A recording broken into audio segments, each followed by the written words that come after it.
Bueno, lo que vamos a ver entonces hoy son las membranas biológicas.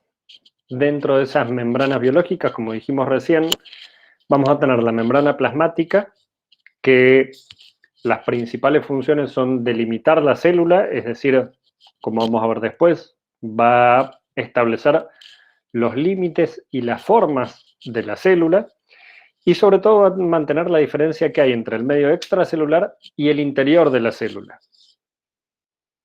Y por otro lado vamos a tener un sistema de endomembranas que van a estar dentro de las células, van a delimitar las organelas y lo que van a permitir es el funcionamiento independiente o relativamente independiente de estas organelas, porque van a mantener ambientes químicamente diferentes. Dentro de ese sistema de endomembranas nosotros lo podemos dividir en dos grandes grupos.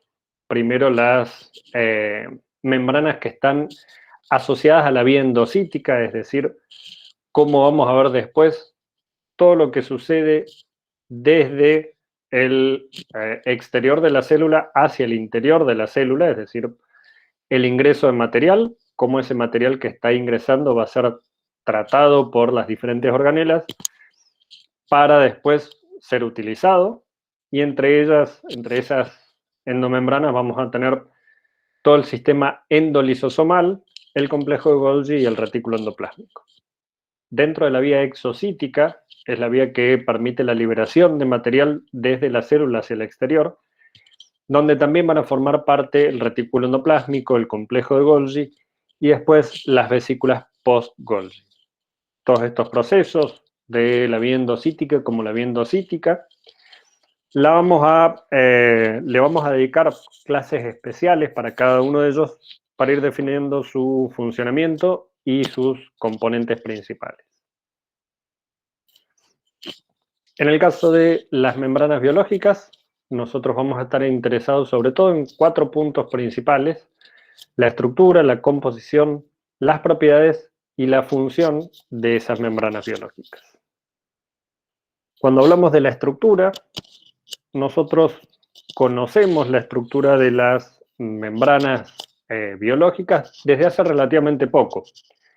La bicapa lipídica, tal como se la conoce, es decir, que tiene 2 hemicapas, recién se determinó en 1925. Años más tarde se pudo visualizar esa diferencia de la doble capa en 1955 utilizando la microscopía electrónica. En ese momento se pudo ver que el espesor de esas bicapas era de entre 5 y 9 nanómetros. El primer modelo de bicapa lipídica se determinó, como dijimos recién, en 1925 por Gorter y Grendel. Estos investigadores, ¿cuál fue su descubrimiento? Lo que ellos utilizaron fue glóbulos rojos. Esos glóbulos rojos lo que hicieron fue romper las membranas, solubilizarlas y tratar de reconstituirlas en una solución acuosa. Cuando reconstruyen esa membrana en una solución acuosa y miden la superficie que cubría, se dieron cuenta que era el doble de la superficie de los glóbulos rojos. Ellos entonces postularon que se trataba de una doble capa, donde los grupos polares iban a estar orientados hacia el lado acuoso y los grupos no polares iban a evitar esa fase acuosa, por lo tanto iban a estar hacia el interior. Con esa medición de las superficies, además llegaron a la conclusión de que se trataba de una bicapa y que apoyaba ese sistema de que la parte polar iba a estar siempre en contacto con el agua. Posteriormente, para tratar de explicar ese modelo inicial, vino el modelo del sándwich en 1935. En ese modelo de sándwich lo que hacen o lo que postulan inicialmente es que además de lípidos, las membranas biológicas estaban constituidas también por proteínas. Cuando postulan ese modelo, las proteínas iban a estar por arriba y por debajo de esa bicapa lipídica, recubriendo a la bicapa como si fuera básicamente un sándwich, donde la parte de fiambre vendrían siendo la bicapa lipídica. A ese mismo modelo, los mismos investigadores después le agregaron una corrección, que era la de la existencia de poros dentro de esa membrana, que eran los que permitían la comunicación por dentro, hacia adentro y hacia afuera de las células. Con el advenimiento de la microscopía electrónica se pudo conocer un poco más de esas membranas, se pudo ver que eran una bicapa, como habíamos visto recién, y se pudo medir algunas estructuras presentes en esas bicapas. Cuando se se visualizan esas estructuras, esos complejos macromoleculares, se empieza a recabar información sobre la composición bioquímica de esas membranas. Y gracias entonces a la microscopía electrónica, aparece luego el modelo de mosaico fluido. Ese modelo de mosaico fluido, que aparece en 1972, es el modelo que actualmente se utiliza, con algunas consideraciones que se fueron haciendo después, pero es el modelo que mejor explica hasta el momento las membranas biológicas. En ese modelo de mosaico fluido tenemos dos palabras que componen el modelo, una la de mosaico y la otra de fluido. ¿A qué suponemos que hace alusión el término mosaico? ¿Alguien lo sabe, lo conoce? Que tiene lo mismo arriba que abajo. En realidad es al contrario. Claro, habla de una simetría de la membrana, de los componentes. Bien, habla de una asimetría de los componentes de la membrana, pero además cuando hablamos de mosaico, en sus casas tienen mosaicos. ¿Qué tienen de característico ese mosaico? Que se repiten. Nuevamente es al revés. No tienen repeticiones, no tienen un patrón repetitivo, no tienen una simetría específica. Y es lo que sucede dentro de estas membranas. Nosotros, si bien este es un esquema, nosotros no podemos trazar dentro de una de las hemicapas una estructura repetitiva de patrones. Nosotros vamos a ver algunas proteínas globulares por ciertas regiones, otras en otras, vamos a tener algunas regiones enriquecidas en un tipo de fosfolípido, otras que van a estar más mezclados. Por lo tanto, a eso hace referencia con lo de mosaico. Vamos a tener una distribución relativamente aleatoria de componentes donde no vamos a poder encontrar un patrón repetitivo. La parte de la fluidez de la membrana hace referencia a que esos componentes son móviles. La proteína que está ocupando esta posición en un momento determinado puede migrar dentro de esa bicapa lipídica y tomar diferentes ubicaciones. Cuando nosotros decíamos de las diferencias entre las dos hemicapas, lo que nosotros también hacíamos referencia es que la hemicapa externa no es igual que la interna, no solo en su composición, sino también en su función. Es muy importante esa asimetría que tienen entre ellas las dos hemicapas, ya que muchas de las funciones que tiene esa membrana biológica se deben a que son asimétricas.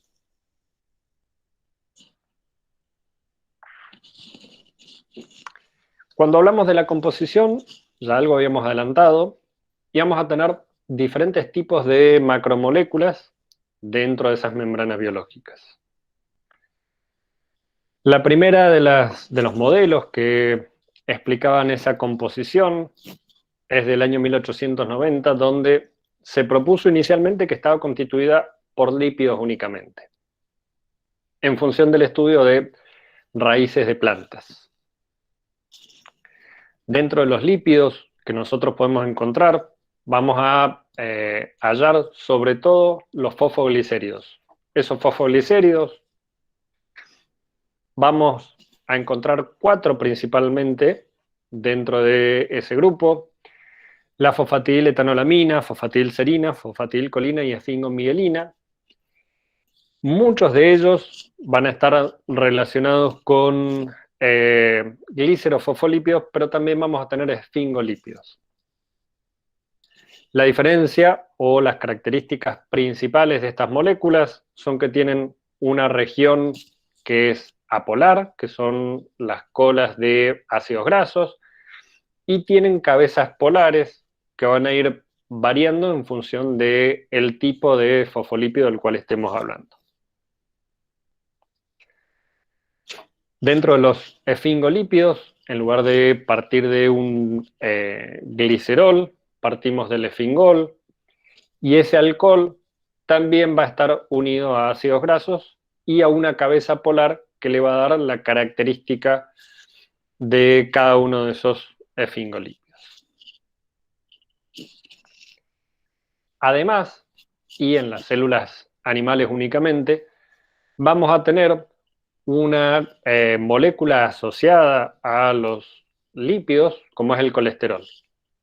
Ese colesterol va a estar formando parte de las membranas lipídicas y se va a ubicar de manera tal que el oxidrilo que tiene en el carbono 3 va a estar entre las cabezas polares de los fosfolípidos. Y el resto de la cadena, la región hidrofóbica, va a estar insertada entre las cadenas de ácidos grasos. Esa inserción en la bicapa lipídica, como vamos a ver después, le va a dar ciertas propiedades a la bicapa y en función del contenido de colesterol va a ir cambiando muchas de las propiedades que tengamos. En particular, la más importante es la rigidez de la bicapa lipídica, ya que a medida que aumente la cantidad de colesterol, va a aumentar la rigidez de esas membranas. Eso también lo vamos a ver más adelante. Cuando nosotros hablamos de la composición lipídica, dijimos que había 4 fosfolípidos predominantes, y además, cuando hablamos de la asimetría de esa composición de las hemicapas, no solo va a estar dada por las proteínas y la presencia de algunos hidratos de carbono, que vamos a ver a continuación, sino que también la proporción en la cual esos 4 fosfolípidos mayoritarios van a estar en una hemicapa o en la otra. Mientras que esfingomielina y fosfatidilcolina van a ser muy importantes en la hemimembrana externa, en la interna van a predominar fosfatidilcolina y fosfatilserina. Esta asimetría, además, tiene no solo características, o no solo le da propiedades físicas, sino también que va a estar relacionada con algunas propiedades biológicas de la membrana. De hecho, como vamos a ver más adelante en la clase de apoptosis, la disposición de estos fosfolípidos en la membrana va a dar la señal de si una célula está en condiciones óptimas o si está ya ha cumplido su ciclo de vida y tiene que ser eliminada. Además, esa disposición de los fosfolípidos también le va a dar una característica en función de las cargas que van a presentar en el interior y en el exterior. Mientras que la fosfatidiletonolamina y la fosfatilserina, que van a estar en la cara interna, sobre todo la fosfatilserina, va a ser la que va a tener cargas negativas de un lado de la membrana, y fosfatilcolina y esfingomielina van a tener menos cargas netas. Como vemos acá, hay una de ellas, la fosfatilserina, que está de los dos lados. Como dijimos recién, hay una predominancia. Nosotros podemos ver que sí hay una existencia de fosfatidiletonolamina en ambas hemicapas, pero predomina en la interna.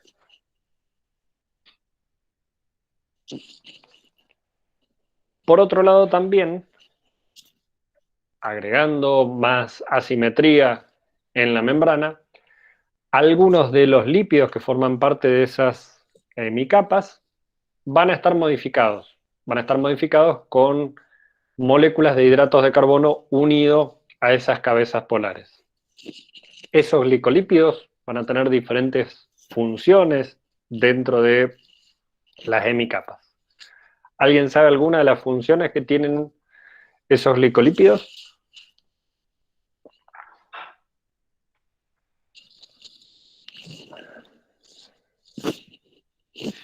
Antigenicidad.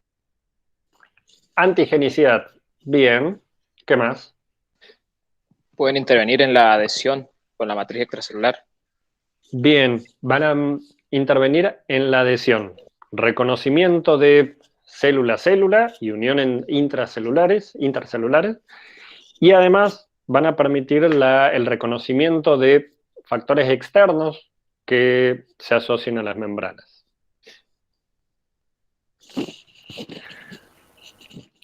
Por otro lado, la composición lipídica también va a intervenir en la forma de esas membranas. Nosotros podemos ver en función de las cadenas de esos ácidos grasos, si tienen dobles enlaces o no, cuál es la forma óptima que van a adquirir. Mientras que vamos a tener algunos fosfolípidos que van a ser cónicos, otros van a ser cilíndricos. Eso le va a permitir acomodarse mejor, van a ser energéticamente favorables.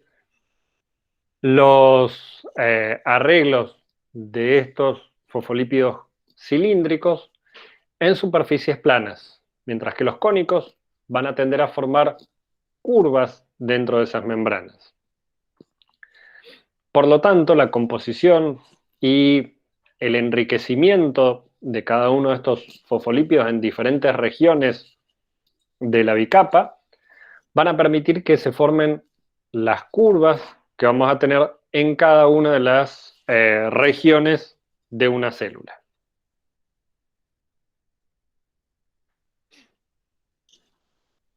No solo las hemicapas o las membranas externas son las que están con una composición de lípidos variables, sino que además también dentro de la misma célula vamos a tener una composición lipídica diferente.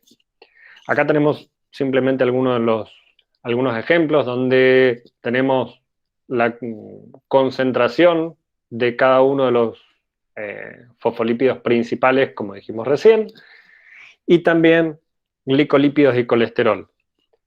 Podemos ver que en algunos casos, por ejemplo, entre el eritrocito y la mielina, la cantidad de colesterol es muy similar, pero en la mitocondria hay mucho menos. Cuando vemos la fosfatidilcolina, hay una variación entre eritrocitos y mielina, pero hay mucho más en la mitocondria. Y cada uno de esas diferentes composiciones le va a dar diferentes propiedades a cada una de esas membranas. Un detalle muy importante que vamos a tener en cuenta y que lo vamos a resaltar después cuando veamos la parte proteica de esas membranas, es que además las membranas internas de las células tienen distinto espesor.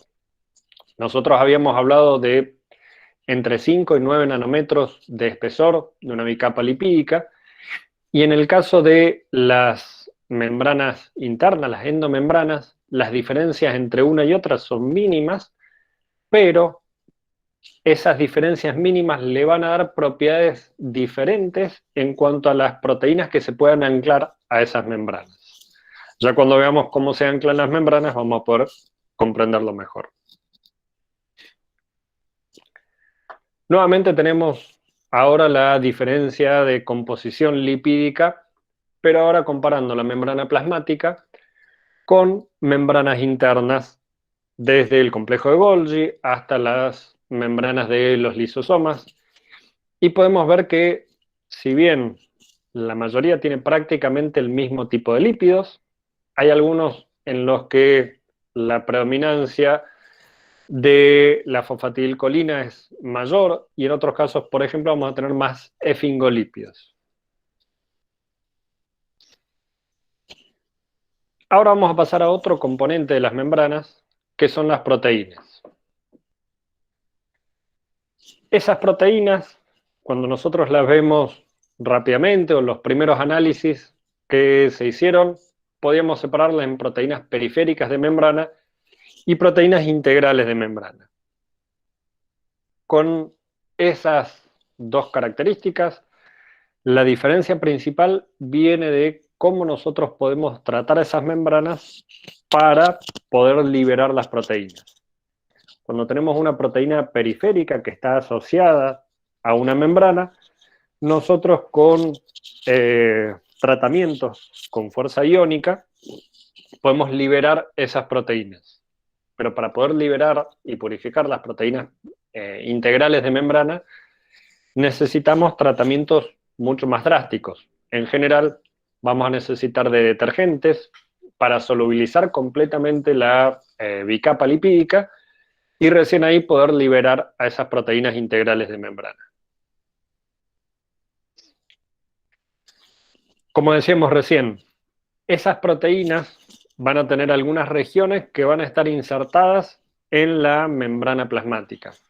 Para poder insertarse en esas membranas, lo que van a tener son regiones con aminoácidos apolares. Estos aminoácidos apolares, esas superficies hidrofóbicas, permiten la coexistencia de esas proteínas con las cadenas de ácidos grasos que están presentes en las bicapas lipídicas. La parte, en este caso, violeta de estas proteínas son dominios con superficie polar y van a estar expuestas tanto a la superficie, a la solución acuosa del citoplasma o a la extracelular. Como decíamos recién también, vamos a tener proteínas que van a estar asociadas a la membrana, hay otras que van a estar insertadas en una sola de las hemicapas y otras que van a traspasar totalmente la membrana. Las podemos dividir entonces en proteínas intrínsecas, las que están parcialmente insertas, o que tienen pasos de transmembrana. Esos pasos de transmembrana pueden ser únicos, como en el caso de las proteínas 2, o pueden ser múltiples, como en el caso de las proteínas 4. Las proteínas extrínsecas o periféricas van a estar asociadas a la membrana, no van a estar insertas en la membrana, y pueden estar interaccionando o con las cabezas polares de los lípidos o asociadas a otras proteínas. Y finalmente vamos a tener las proteínas ancladas a las membranas a través de los lípidos. Todas estas proteínas las vamos a ver en mayor profundidad. Porque además de esas proteínas, vamos a agregar una nueva clase que es el tipo 3, donde vamos a tener proteínas del tipo lámina beta enrollada o los barriles beta, además de las integrales con paso único o múltiples pasos. Como dijimos recién, también vamos a tener algunas proteínas que van a estar asociadas a la membrana a través de lípidos. Vamos a tener algunas que van a estar asociadas o integradas a una sola hemicapa. Y finalmente vamos a tener aquellas proteínas que interaccionan con una proteína integral y que no están insertas en la membrana.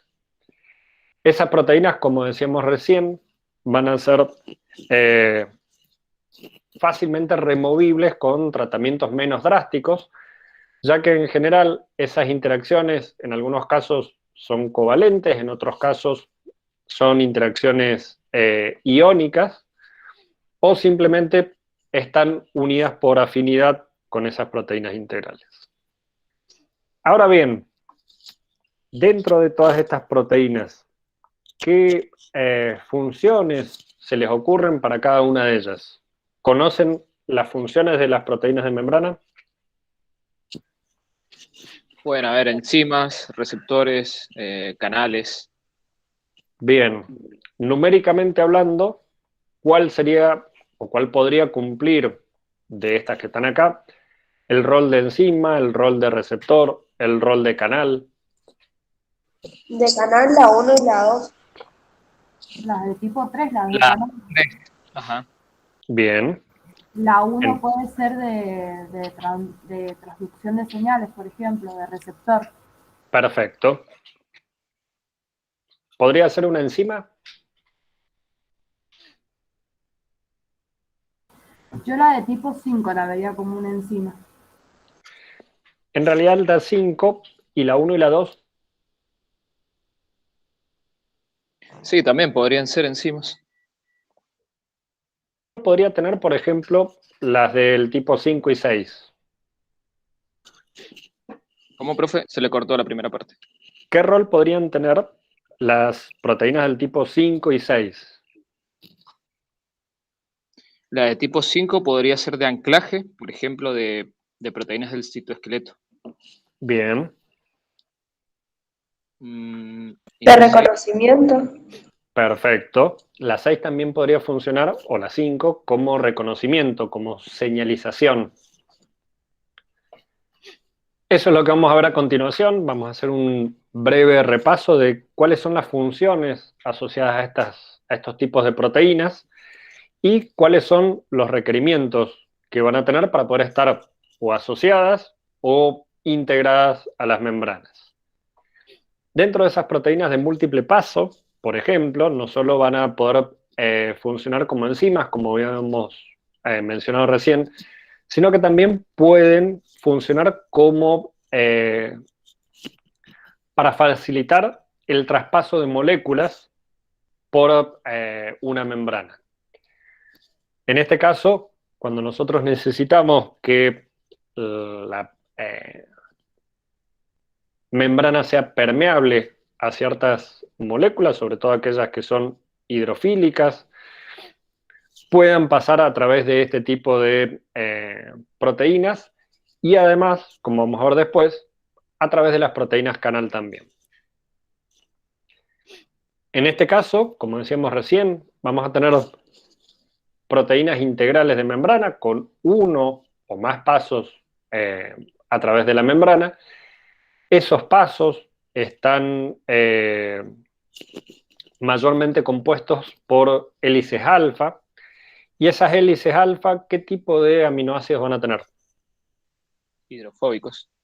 Hidrofóbicos. Van a ser los aminoácidos apolares. Como veíamos recién, nosotros decíamos que las membranas de las células, las endomembranas, pueden tener un espesor diferente. Por lo tanto, esa longitud va a ser muy importante en cuanto a las longitudes de las hélices alfa, va a ser muy importante en cuanto a la adaptación o al anclaje a las distintas endomembranas. Esas alfa hélices, imaginémonos que la alfa hélice que tenemos acá, que tiene aminoácidos hidrofóbicos, fuese más larga que el espesor de la membrana. Es decir, que todavía por la parte superior, por ejemplo, hubiera aún aminoácidos hidrofóbicos. Habría una repulsión con el medio acuoso, por lo tanto, no estaría energéticamente favorecida que esta alfa hélice estuviera en esta membrana. Necesitaría o que la membrana de alguna forma se estire, se ensanche, o simplemente estaría anclada a otro tipo de membranas de mayor espesor. Por eso, la longitud de los pasos de transmembrana va a ser muy importante, como vamos a ver después, para el correcto anclaje en las diferentes endomembranas de la célula. Por el otro lado, otras de las proteínas que teníamos que atravesaban las bicapas lipídicas eran los barriles beta. Estos barriles beta van a tener aminoácidos, hidrofóbicos en el exterior de esos barriles beta y en el interior van a tener aminoácidos hidrofílicos, lo que va a permitir el pasaje de sustancias de moléculas polares o de moléculas con carga a través de esos barriles. Vamos a tener de diferentes tamaños y esos tamaños van a permitir, obviamente, el pasaje de moléculas de mayor o menor tamaño a través de ellos. Simplemente acá tenemos los tamaños comparados de 4 barriles beta de con distintas funciones. El primero es un receptor en la membrana de las coli, el segundo es una lipasa, después tenemos una porina y un transportador de hierro. Cada uno de ellos tienen diferentes diámetros y por lo tanto van a permitir el pasaje de distintas moléculas. Después vamos a tener complejos macromoleculares, como vamos a ver más adelante en los poros nucleares, por ejemplo, donde esos arreglos proteicos van a ser de muchas proteínas a la par. Habíamos visto también que algunas proteínas se van a adherir a las membranas mediante grupos lipídicos. Esos grupos lipídicos pueden ser ácidos grasos o pueden ser cadenas carbonadas. Acá tenemos los casos más importantes con miristato, palmitato y los grupos farnesilo como anclas sobre esas membranas. En este caso hay una unión covalente entre la proteína y el residuo lipídico que le permite ese anclaje. Esas uniones se realizan como modificaciones post-traduccionales de esas proteínas. Y ahora les pregunto, ¿dónde se sintetizan las proteínas?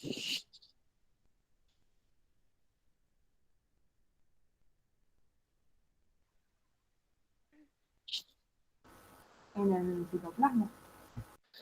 Algunas en el citoplasma, otras en el retículo endoplásmico rugoso, dependiendo, como vamos a ver después, el destino final y las características de esas proteínas. Después van a llegar hacia su destino final, una vez que hayan pasado muchas de ellas por el complejo de Golgi, para adquirir sus últimas modificaciones. Y esas proteínas en general van a ser solubles hasta anclarse en la membrana. Normalmente estas proteínas, estos agregados que tienen, esas modificaciones post-traduccionales que tienen, las tienen normalmente hacia el interior hidrofóbico de las proteínas mientras están solubles. Después, por alguna señal que las va a activar, van a hacer que esas cadenas carbonadas sean expuestas y les permitan insertarse en las membranas plasmáticas o en las endomembranas. Pero normalmente va a haber un cambio conformacional previo que va a permitir que esas colas de ácidos grasos sean expuestas justamente en el momento en que van a insertarse en la membrana.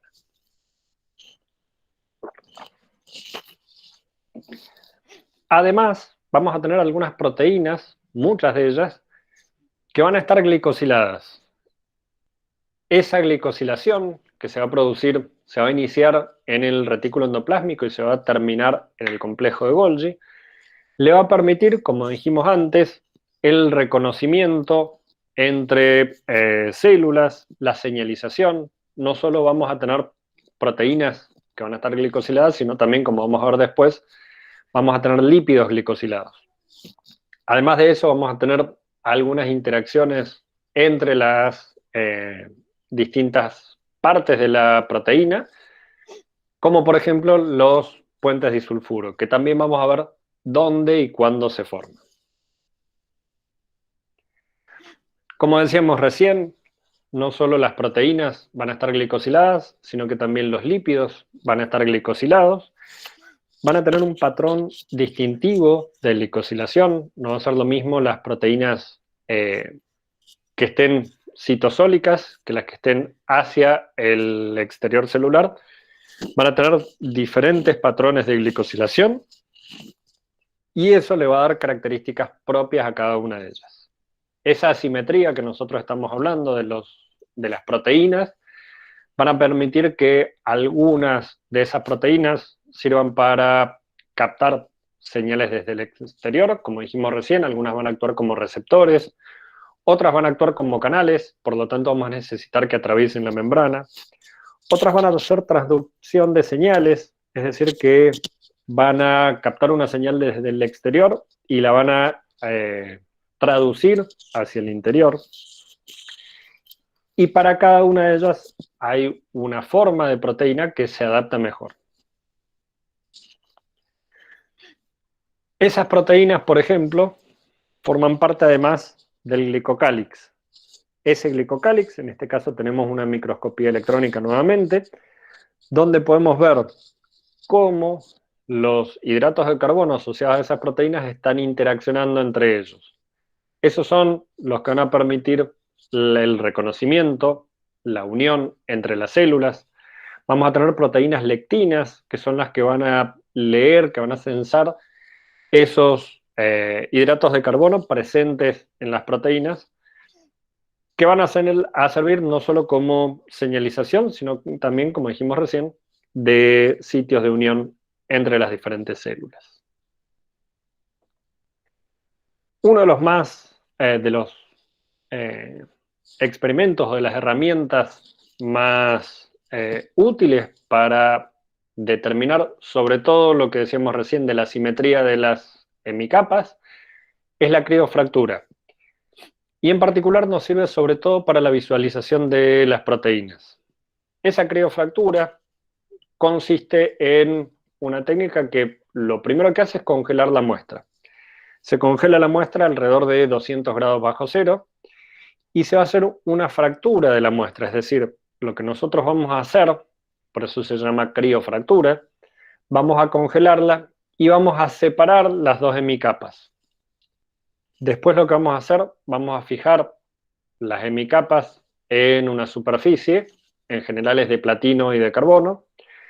Se va a hacer una limpieza de la réplica, es decir, de lo que nosotros usamos como molde para que nos dé el relleno de las sombras de cada una de las caras, y después se van a analizar por microscopía electrónica. En este link tienen una muy buena información sobre cada uno de los pasos de la criofractura, de cómo se realizan y cuáles son las ventajas y desventajas de la técnica. En general, entonces, lo que nosotros logramos con esta técnica es separar las dos hemicapas y, como está especificado acá, donde nosotros teníamos una proteína que estaba que era integral de membrana y que atravesaba las dos hemicapas, nosotros vamos a tener un espacio vacío. En el caso de las proteínas que solo estén presentes o estén insertadas en una capa, vamos a tener la huella en la otra capa, y eso nos va a permitir ir localizando, ir haciendo un mapeo de las proteínas que están formando parte de cada una de las membranas y cada una de las hemimembranas. Nosotros entonces, como decíamos recién, donde antes teníamos una proteína integral, vamos a tener la sombra o el espacio vacío donde estaba ubicada, y después en aquellas que están insertadas en una sola de las capas vamos a tener un espacio mucho menor que es la sombra o el espacio que nosotros vamos a rellenar después haciendo la tinción final. Nosotros entonces vamos a tener dos caras y en función de ello vamos a tener algunas que van a tener protuberancias y otras que van a tener depresiones en donde ha quedado la huella o donde estaba inicialmente esa protuberancia en la hemicapa contraria. Dentro de esas técnicas se pueden aplicar no solo para las membranas plasmáticas, sino también, por ejemplo, para las membranas del núcleo, donde podemos separar las membranas del núcleo, y acá podemos ver, por ejemplo, los diferentes complejos de cada una de ellas. Además, esas proteínas van a estar organizadas en dominios según su función. Cuando hablamos de dominios, hablamos de regiones enriquecidas en algo. En este caso, van a estar enriquecidas en proteínas. Vamos a tener una clase especial donde vamos a hablar de la polaridad de la célula, donde vamos a hablar de cada una de las funciones y de por qué se separan en las distintas caras de una célula, las diferentes proteínas, y en general es porque van a cumplir funciones específicas. En este caso, tenemos una célula epitelial que va a estar anclada a la lámina basal y que va a tener una cara apical que va a estar expuesta a diferentes fluidos. Vamos a tener una serie de proteínas que van a estar enriquecidas sobre todo en la cara apical y otra muy distinta en la cara basal. Además, vamos a tener proteínas que van a estar en los laterales de estas células. Cada una de ellas va a cumplir una función específica y, por ejemplo, ¿qué función podrían esperar para las proteínas que están marcadas en verde? Receptores. Receptores, exactamente. Nosotros no tendría sentido que nuestra célula tenga receptores unidos a la lámina basal o en la cara basal de la célula, ya que no van a estar expuestos a los fluidos que nos pueden llegar a aportar algo hacia la célula. Lo mismo sucede en otros tipos de células. Acá tenemos, por ejemplo, el espermatozoide, y en esta fotografía tenemos, por un lado, la microscopía electrónica y por otro lado, una microscopía de fluorescencia, donde en cada uno de estos cuadros se ha marcado de manera fluorescente ciertas proteínas en particular. Y podemos ver, por ejemplo, que hay proteínas que están únicamente en la parte anterior de la cabeza, otras en la parte posterior de la cabeza y otras en la cola del espermatozoide, pero no están todas ubicuitamente expresadas, es decir, tienen dominios donde están presentes y donde son exclusivamente, o donde están exclusivamente enriquecidas. Y eso va a depender mucho de la función que tengan estas proteínas. Cuando decíamos la función, recién habíamos visto de las que podían llegar a funcionar, por ejemplo, como receptores. Otras van a estar asociadas a la unión y a la comunicación entre las células adyacentes. Vamos a tener algunas proteínas de unión, vamos a tener las proteínas que están asociadas a la comunicación entre esas células, desde los desmosomas hasta las proteínas de tipo GAP, que van a formar canales proteicos y que van a permitir el pasaje de sustancias de una célula a la otra. Vamos a tener además microvellosidades. Esa criofractura también nos permite ver las microvellosidades de las células, que son extensiones de la membrana que nos van a permitir, por ejemplo, aumentar la superficie de contacto y, por lo tanto, aumentar la superficie o la posibilidad de captación de nutrientes de esas células. Recién hablamos de las uniones intracelulares. También la criofractura nos permite establecer las estructuras de esas uniones intracelulares. Y finalmente vamos a tener algunas diferencias entre las microscopías de transmisión y la criofractura para células específicas. En este caso son células del páncreas, donde nosotros podemos ver dentro de la microscopía electrónica de transmisión cuál es la disposición de las diferentes membranas, y en la criofractura, al separar esas membranas, nosotros podemos ver dónde estaban o cuál era la posición dentro de cada una de las hemicapas de los distintos componentes.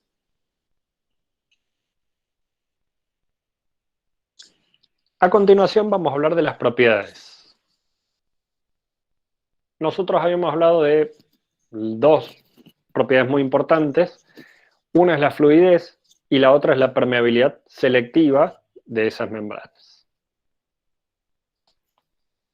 Cuando hablamos de fluidez, vamos a tener muchos factores a tener en cuenta.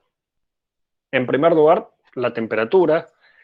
La temperatura, si aumenta la temperatura, aumenta la fluidez. ¿Alguien me puede contar por qué? Porque se dilatarían los poros. Sí, más que dilatarse los poros, acordémonos que en este caso estamos hablando de Por los lípidos. de algo más microscópico. De los lípidos, cuando nosotros aumentamos la temperatura, aumentan la energía cinética de esos lípidos, por lo tanto aumenta el movimiento que pueden tener. Si se les permite más libertad de movimiento, eso hace que la membrana sea más fluida. Después tenemos dos cosas más inherentes específicamente a los lípidos. Una son las insaturaciones y otra la longitud de la cadena. Si hablamos de las insaturaciones, vamos a ver que a medida que aumentan las insaturaciones, aumenta la fluidez. Y esto, como vamos a ver en el esquema que está a continuación, hace referencia al espacio que utilizan o que ocupan las cadenas carbonadas cuando hay presencia de insaturaciones. Como ocupan más espacio, vamos a tener mayor espacio vacío entre las diferentes cadenas y eso hace que esos pequeños resquicios que quedan le permitan mayor movilidad. La longitud de la cadena disminuye la fluidez. En este caso, cuando hablamos de la longitud de la cadena de los ácidos grasos, mientras más largo sea el ácido graso, más probabilidad o más capacidad de interacción tienen entre ellos esos ácidos grasos. Entonces, mientras más largos sean, tienen más superficie de contacto, más interaccionan entre ellos. Mientras más interaccionan, menos fluidez va a tener esa membrana biológica. Y finalmente tenemos el colesterol, que nosotros habíamos hablado que a medida que aumentaba la concentración de colesterol, disminuía la fluidez. Y esto es básicamente porque el colesterol se inserta entre las cadenas de ácidos grasos de los fosfolípidos y va a ocupar espacios vacíos. Esos espacios vacíos, esos espacios que quedaban entre las diferentes cadenas, ahora están ocupados por una molécula, por lo tanto le van a quitar movilidad a esos fosfolípidos. Un término muy importante dentro de la fluidez de las membranas es la transición de fase. Esa transición de fase es el pasaje o el equilibrio entre el estado líquido y la red cristalina o el gel que se forma dentro de esas membranas. En una fase líquida nosotros tenemos los fosfolípidos en un estado relativo de desorden. Si bien van a estar interaccionando, van a tener cierto desorden y una vez que se hace la transición de fase van a pasar a formar una red bidimensional, un gel, que tiene mayor grado de ordenamiento. Como decíamos recién, las colas lipídicas, la presencia de colesterol, van a formar o van a ser un parámetro muy importante en cuanto a esas transiciones de fase, a esa fluidez que van a tener las diferentes membranas. Recién hablábamos de la presencia de insaturaciones. Cuando tenemos insaturaciones, hay mayores espacios vacíos. Esto que tenemos acá, que estamos marcando acá, es un espacio vacío. Si hay un espacio vacío, quiere decir que puede haber cierta libertad de movimiento. Cuando tenemos las colas lipídicas saturadas, no hay tantos espacios vacíos entre esas colas lipídicas, por lo tanto, la posibilidad de movimiento es mucho menor. Si nosotros además en esos espacios vacíos le agregamos colesterol, va a haber aún menos posibilidad de que haya movimiento, de que haya fluidez. Y en cuanto a la longitud, como dijimos recién, estas regiones hidrofóbicas interaccionan entre sí. Mientras más cortas sean las cadenas, menos interacción hay entre ellas, mayor fluidez va a tener.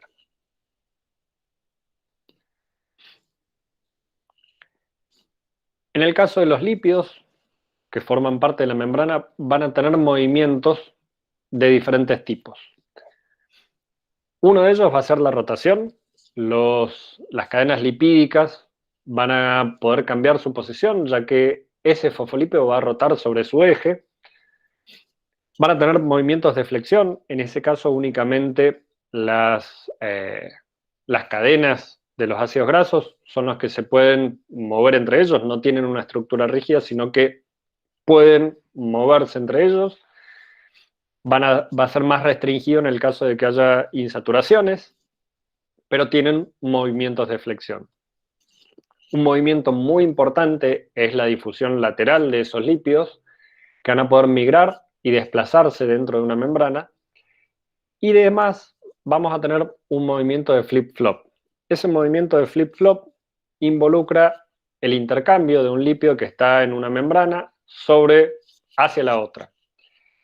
En este caso es de los 4 movimientos el más raro, sobre todo porque va a necesitar de energía. Nosotros tenemos que imaginar que para que este lípido que está en la parte interna pase a la parte externa, tiene que atravesar con su cabeza polar una región apolar. Por lo tanto, va a haber otros mecanismos involucrados, no van a ser simples movimientos como la difusión lateral. Ahora bien, ¿cómo podemos demostrar la fluidez de la membrana? Uno de los experimentos más comunes son las fusiones de células. Dentro de esas fusiones de células, nosotros podemos marcar a las membranas con diferentes fluoróforos. En este caso está la célula humana con un fluoróforo verde y una célula de ratón con un fluoróforo rojo. Cuando se produce la fusión de esas células, se produce experimentalmente, nosotros vamos a tener que una parte de la membrana va a aportar fluorescencia verde y otra va a aportar fluorescencia roja. Cuando nosotros dejamos incubando esas mismas células, a medida que transcurre el tiempo, vamos a ver que se van a movilizar esos fluorescentes y van a estar mezclados. Cuando nosotros hacemos este tipo de experimentos, sobre todo cuando estamos haciendo experimentos de fluorescencia, y tenemos una fluorescencia roja con una verde, cuando se juntan, cuando se superponen esas dos fluorescencias, da un color amarillo. En este caso tenemos un experimento similar, pero hecho con liposomas.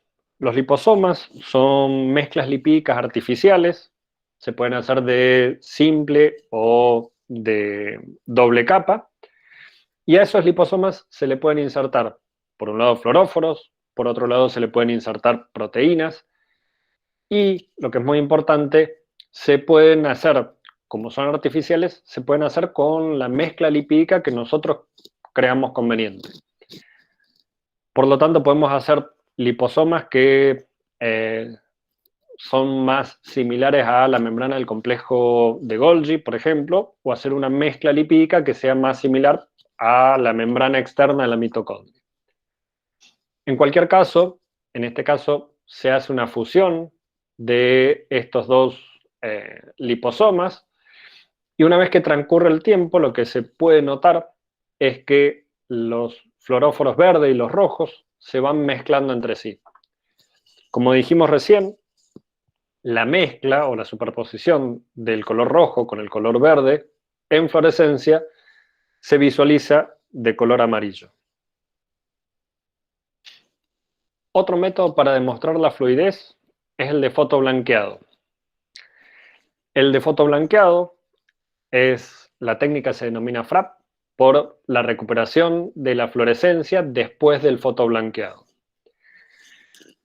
Nosotros a los fluoróforos, en general, dentro de esas células, nosotros podemos marcar con un fluoróforo, es decir, con un compuesto que va a emitir fluorescencia.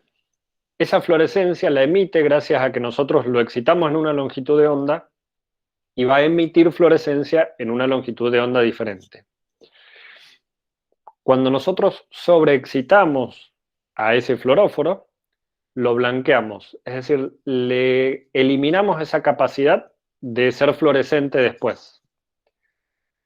Dicho coloquialmente, se quema ese fluoróforo, lo quemamos y lo dejamos sin fluorescencia. El experimento en este caso se realiza marcando, por ejemplo, una proteína de membrana con un fluorescente, y a esa proteína nosotros la fotoblanqueamos. Vamos a irradiar con un láser con una potencia muy alta para eliminar esa fluorescencia. Y lo que se hace después, en este tipo de experimentos, es dejar que la célula se recupere. Dependiendo del tiempo de recuperación, nos va a dar una idea de la fluidez. Si se recupera mucho más rápido, quiere decir que la membrana que estamos analizando es muy fluida. ¿Qué es lo que sucede? Simplemente que las proteínas que están alrededor, que están marcadas fluorescentemente y que no fueron blanqueadas, se empiezan a movilizar. Y lo que vamos a ver es que la fluorescencia, en el lugar donde lo habíamos bleacheado, donde lo habíamos quemado, se empieza a recuperar. Vamos a demostrar, en este caso, dos propiedades distintas de la membrana. Por un lado, como dijimos recién, la fluidez, porque vamos a estar demostrando que esas membranas van a estar en constante movimiento, sus componentes. Y por el otro lado, la continuidad de la membrana. Si bien para una membrana plasmática no es tan útil, cuando nosotros lo hacemos en función de membranas internas, de endomembranas, es muy útil para establecer puntos de contacto o para establecer cuál es la continuidad de esas membranas. Este es un ejemplo en una célula donde blanqueamos una superficie. La sigla ROI hace alusión a la región de interés y en esa región es donde nosotros vamos a aplicar el láser con una alta intensidad. Lo que se hace normalmente entonces es hacer una medición de la intensidad de fluorescencia a lo largo del tiempo. Antes del fotoblanqueado, nosotros estamos midiendo esa intensidad de fluorescencia. Cuando hacemos el fotoblanqueado, inmediatamente decae la fluorescencia. No hay más fluorescencia en esa región. Este punto que tenemos acá corresponde a la imagen C. Y después vamos a sacar una serie de fotos a través del tiempo y vamos a ver cómo esa región que hemos blanqueado se va rellenando de fluorescencia. Eso nos dice que hay un movimiento de esas proteínas. Claramente, las que estaban acá en esta región que ha sido fotoblanqueada se empiezan a desplazar hacia las otras regiones, pero eso es más difícil de cuantificar. Nosotros cuantificamos sobre la región de interés.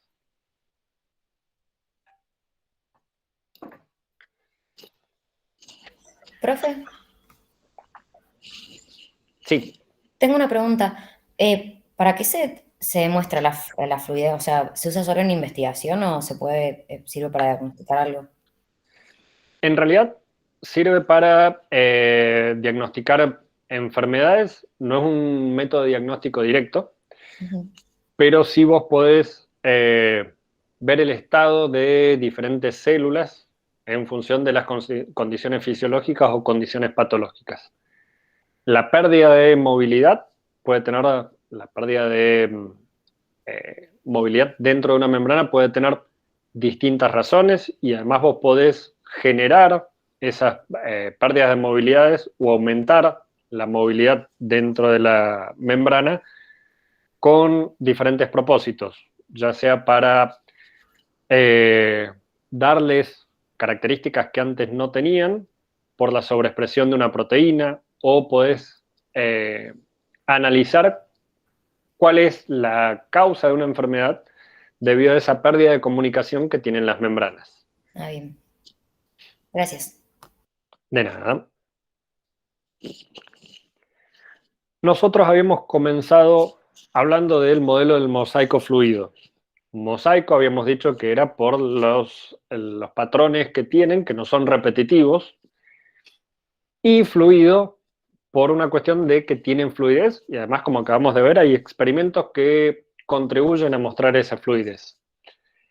Ahora bien, hay algunos procesos o hay algunos tipos de células donde tienen una movilidad más restringida. Esa restricción de movilidad de los lípidos viene también asociada a la formación de raft. Raft es balsas en inglés, y que son microdominios lipídicos donde van a estar enriquecidos sobre todo en colesterol y en esfingolípidos. Nosotros acá tenemos nuevamente un liposoma artificial donde se han marcado los lípidos y el colesterol con rojo, y a medida que transcurre el tiempo vemos cómo se van acumulando en ciertas regiones esos lípidos asociándose entre ellos. ¿Cuál es el motivo o por qué la célula responde de esta forma? Porque va a crear la membrana celular regiones que van a estar especializadas en algún tipo de función. Si bien no vamos a tener un patrón repetitivo dentro de una membrana celular, vamos a tener regiones donde esas características se acumulan, se concentran. Como decíamos recién, en esos dominios lipídicos vamos a tener proteínas asociadas, muchas de ellas van a estar ancladas mediante lípidos a esas regiones, y como decíamos previamente, van a cumplir funciones específicas. Vamos a ver más adelante cuando hablemos de procesos como la endocitosis, que para que sea más efectiva, más eficaz esa endocitosis, se van a acumular los receptores en una región determinada de la célula. En otros procesos de comunicación, de señalización, vamos a tener esta formación de cúmulos, tanto de proteínas como de fosfolípidos específicos en diferentes regiones para concentrar una función, una respuesta de la célula en regiones específicas de cada una de esas membranas. Si bien estos raft, estas balsas, estuvieron mucho tiempo en discusión porque se creía que era parte de un artefacto. Cuando hablamos de artefactos en investigación, estamos hablando de algo que no es natural, sino que aparece a través del tratamiento que se le da a la muestra.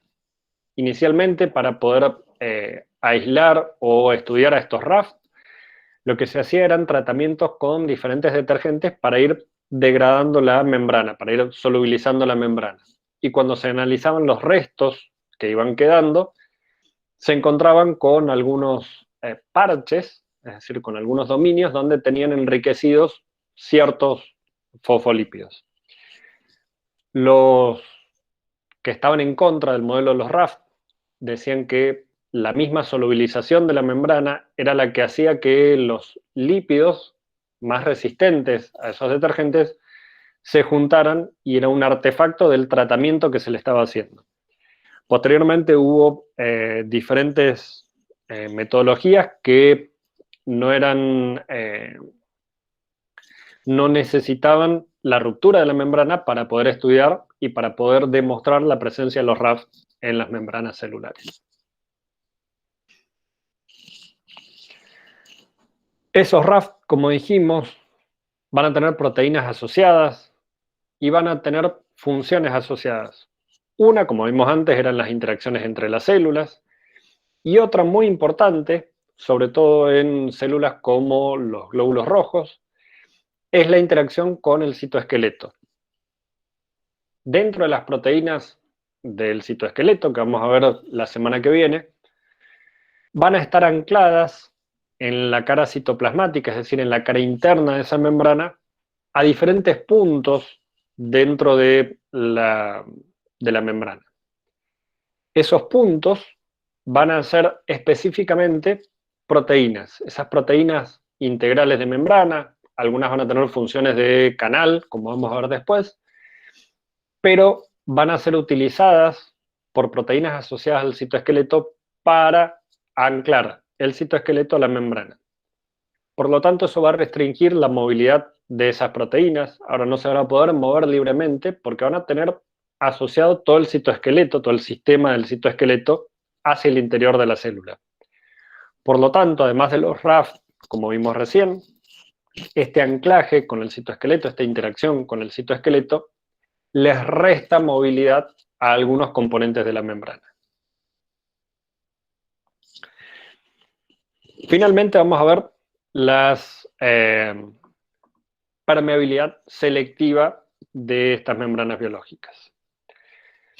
Nosotros ya hemos visto en varias materias cómo las moléculas pequeñas como el agua, algunos gases, sobre todo aquellos que son apolares, y como moléculas polares pequeñas como la urea, el etanol y el metanol, pueden difundir sobre las membranas.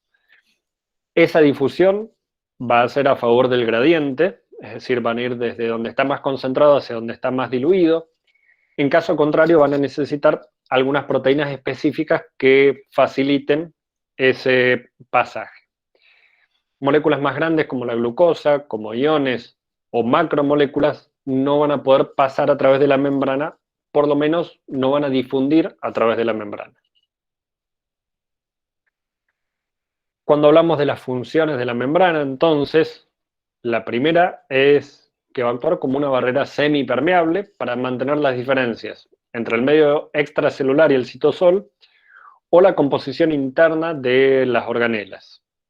Es muy importante ya que, como vamos a ver después, a medida que vayamos viendo cada una de las organelas, vamos a tener una separación en compartimientos, donde en algunos casos vamos a tener separadas los sustratos de una enzima con el sitio activo de la enzima, pero en otros casos vamos a tener ambientes totalmente hostiles, por ejemplo, el interior de los lisosomas, donde todas las macromoléculas que llegan a los lisosomas son degradadas, y van a tener esas moléculas, esas enzimas encargadas de la degradación, van a necesitar de características o de una composición química muy específica del medio interno. Por otro lado, las membranas también van a responder o van a censar señales externas. Vamos a tener muchos casos como los receptores, que van a censar una molécula y que van a permitir el ingreso de ciertas moléculas, pero también de señales externas del tipo hormonales, que van a ser captadas por las membranas. La interacción intracelular, ya que las células entre ellas van a estar interaccionando a través de sus membranas. Y como vamos a ver después, el transporte de solutos a través de la membrana, tanto a través de transportadores como bombas, como el transporte mediado por las membranas, como el transporte vesicular. Del transporte vesicular vamos a tener una clase específica, lo mismo que de algunos procesos por los cuales va a ingresar o va a salir material de las células. Simplemente, a forma de repaso, vamos a recordar que el transporte podía ser pasivo, la difusión simple o la difusión facilitada, o el activo, mediado por proteínas, endocitosis, y dentro de la endocitosis una subclasificación es la fagocitosis. En el caso de la difusión, siempre va a ser a favor del gradiente, es espontáneo, no hay consumo de energía. Y como dijimos recién, si van a favor del gradiente, van a ir desde un lugar donde está más concentrado hacia uno donde hay menos concentración de esa molécula que va a ser transportada. Y esas diferencias de concentración van a estar relacionadas con la velocidad de difusión. Y como vimos recién, las moléculas que van a poder utilizar ese transporte son las no polares pequeñas, el agua, la urea, por ejemplo, y aquellas polares también. Las moléculas polares grandes no van a atravesar, las moléculas polares pequeñas, como el agua, la urea y el glicerol, sí van a atravesar por difusión simple. Si tienen carga, no la van a atravesar, y si son no polares, sí la van a atravesar por difusión simple. Para la difusión facilitada, nosotros vamos a tener que la velocidad de transporte es mayor, que va a haber proteínas que van a mediar ese tipo de difusión. Vamos a tener proteínas con canales iónicos en su interior o proteínas transportadoras. Dentro de las proteínas canal, va a haber un pasaje a favor de un gradiente, pero en este caso un gradiente electroquímico. La proteína canal no va a tocar directamente al ion, sino que el ion va a ser transportado o va a poder pasar por el interior de ese canal. En este caso no son altamente específicas las proteínas canal, simplemente van a dejar pasar los iones en función del tamaño de la carga, pero tamaños similares de iones pueden atravesar una misma proteína canal y van a responder a estímulos para abrirse o cerrarse respectivamente. Esos estímulos que van a permitir el cambio de estructura de esas proteínas canal, de abierto a cerrado, pueden ser estímulos de voltaje, donde las diferencias de las hemicapas hacen que el canal se abra hasta que se restauren las diferencias. Vamos a tener ligandos, que pueden ser extracelulares o intracelulares, que se van a unir a la proteína canal y van a permitir que cambie su conformación hacia su forma abierta. Y finalmente algunos estímulos mecánicos dentro de la misma proteína que van a permitir la apertura de las proteínas canal. Las proteínas transportadoras, como hemos visto anteriormente también, vamos a tener de tres tipos. Uniportadoras, que van a transportar un único tipo de sustancia. Sin portadoras, dos sustancias diferentes en la misma dirección. Y antiportadoras, dos sustancias diferentes en sentido contrario. En este caso, la diferencia principal es que el transporte ahora es específico. Estas proteínas de transporte van a reconocer específicamente a una molécula en particular, a diferencia de las proteínas canal que simplemente permitían el pasaje por cargas o por tamaño de los iones. En este caso, van a reconocer específicamente a la molécula a transportar. Y por otro lado, es un sistema saturable, dependiendo de las concentraciones que nosotros tengamos de la molécula a transportar. Como tenemos un número limitado de proteínas transportadoras, va a ser un sistema saturable, va a depender de la cantidad de proteínas de transporte que tengamos. Simplemente, como decíamos recién, el uniporte va a ir una única molécula en una dirección. Los solutos cotransportados son dos solutos diferentes que van en la misma dirección. Y el antiporte va a permitir el ingreso de uno de los solutos y en contrapartida la salida de un soluto diferente. En el caso de la ósmosis, lo que va a pasar de un lado al otro de la membrana es el agua y va a ir en favor de su propio gradiente.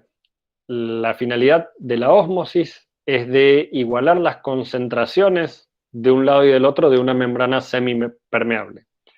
Como el soluto no puede pasar de un lado para el otro, lo que va a pasar es el solvente, en este caso el agua, y es el que va a tratar de responder a las diferencias de concentraciones. Y dentro del transporte activo, como dijimos recién, vamos a tener tres grandes tipos. Uno, los mediados por proteínas carriers, las bombas de sodio y potasio, endocitosis y exocitosis. De estos últimos dos, vamos a tener una clase específica para hablar de ellos. Simplemente de las bombas de sodio y potasio, como repaso también, es un sistema de cotransporte específico y saturable. En este caso, las enzimas van a requerir la hidrólisis de ATP para aporte de energía, para que pueda funcionar esa bomba de sodio y potasio. Va a expulsar sodio al exterior y va a introducir potasio al citoplasma. Y como dijimos recién, va a depender de la hidrólisis de ATP. Por cada molécula de ATP que se hidroliza, se van a transportar tres iones sodio hacia el exterior y 2 potasio hacia el citoplasma. Nuevamente tenemos el esquema donde se inicia con la hidrólisis de ATP.